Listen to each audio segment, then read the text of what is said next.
Self-compassion is one of the most misunderstood concepts in psychology. It's often spoken about, widely recommended, and frequently misunderstood.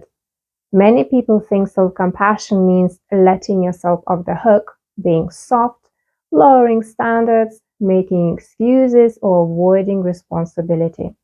Some people worry that if they are kind to themselves, they will lose motivation, stop pushing themselves, or stop growing. If you have ever felt uncomfortable with the idea of self-compassion or thought, that sounds nice, but it wouldn't work for me, you are not alone and you are not resistant to growth. What you are reacting to isn't self-compassion, it's a misunderstanding of it. My name is Renata Karlinskaite. I'm a psychotherapist and hypnotherapist, and I help people rebuild self-esteem, emotional resilience, and inner stability after stress, failure, and long periods of self-criticism. In this video, I want to explain what self-compassion really means from a psychological perspective, why it's often misunderstood, and how it actually helps people change, grow, and move forward, not less, but more effectively. And at the end of this video, I will share free guided self-esteem and grounding audio that can be especially helpful if you are used to being hard on yourself or struggle with inner criticism. You will find the link in the description below. Why self-compassion is so often misunderstood is because most people confuse it with being passive or indulgent. Many people have only ever learned two modes of relating to themselves: pressure or avoidance. For many, motivation has always come from self-criticism. I should be better. I can't mess this up. Or if I'm hard on myself, I will improve. So when they hear be kind to yourself, it sounds like giving up control. But psychology shows something very different. Self-compassion is not the absence of accountability. It's the absence of punishment. It doesn't say this doesn't matter. It says this matter, and I don't need to hurt myself to respond to it. From a psychological perspective, self-compassion has three core elements. The first is awareness, noticing that you are struggling instead of minimizing it or pushing through emotionally disconnected. The second is humanity, recognizing that struggle, mistakes, and imperfection are part of being human, not evidence that something is wrong with you. And the third is kindness, responding to yourself with the same understanding you would offer someone you care about rather than criticism or contempt. Importantly, self-compassion is not a feeling, it's a response. It's how you speak to yourself when things don't go as planned. It's how you treat yourself when you are overwhelmed, disappointed, or struggling. Self-criticism often feels productive in the short term because it activates the brain's threat system. It creates urgency, pressure, and fear of failure. And yes, fear can produce action, but neuroscience shows that when the brain is in threat mode, access to learning, creativity, emotional regulation, and flexible problem solving is reduced. So while self-criticism might push you temporarily, it also increases anxiety, lowers confidence, reinforces shame, makes setbacks feel overwhelming, and reduces long-term resilience. In other words, self-criticism may create movement, but it rarely creates sustainable growth. Self-compassion activates a very different system in the brain, one associated with safety, regulation, and connection.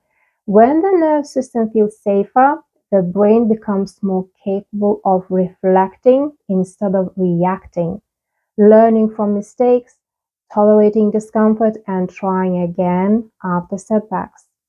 This is why self-compassion doesn't reduce motivation, it changes the quality of motivation. Instead of acting from fear, you act from clarity. Instead of avoiding mistakes, you learn from them. Instead of burning out, you sustain effort. Self-compassion creates the conditions where growth is actually possible. Self-compassion is not telling yourself everything's fine when it isn't. It sounds more like, this is hard and I'm allowed to acknowledge that. I made a mistake and I can still treat myself with respect. Or I'm struggling right now and that doesn't make me weak.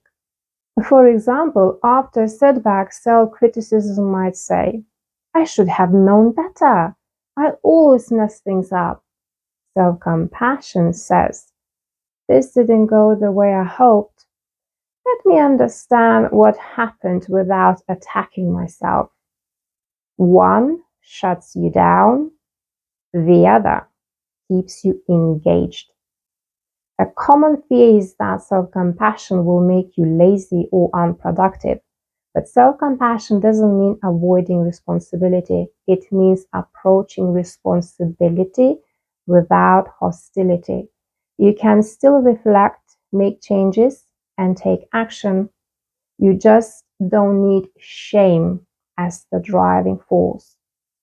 Psychology shows that people who practice self-compassion are more likely to take responsibility for mistakes, persist after failure, set healthier boundaries, and recover more quickly from stress because they are not wasting energy fighting themselves.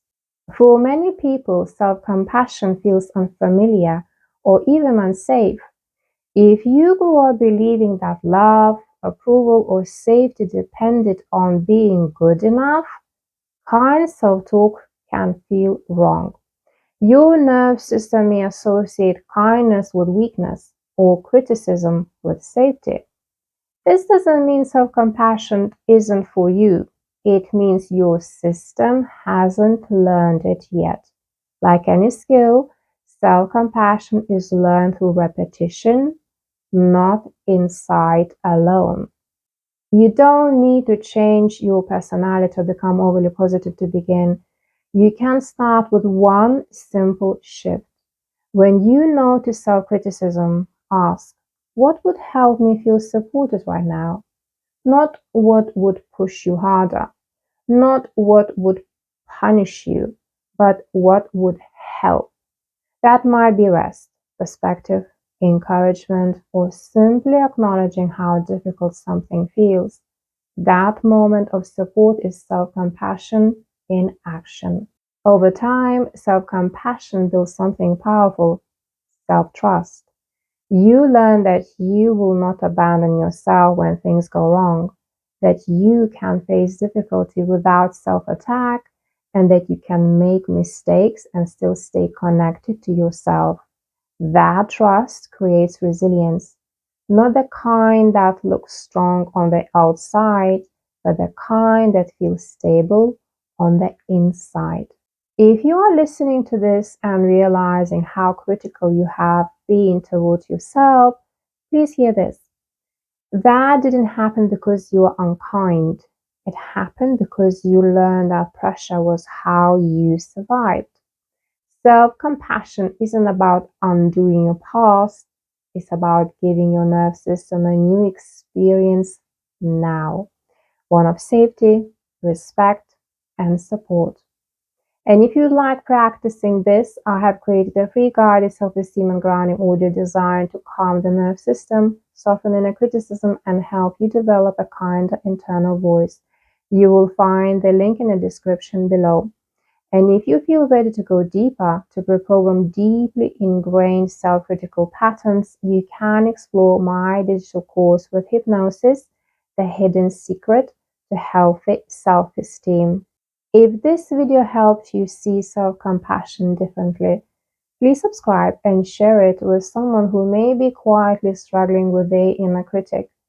Self-compassion isn't weakness, it's the foundation of sustainable strength.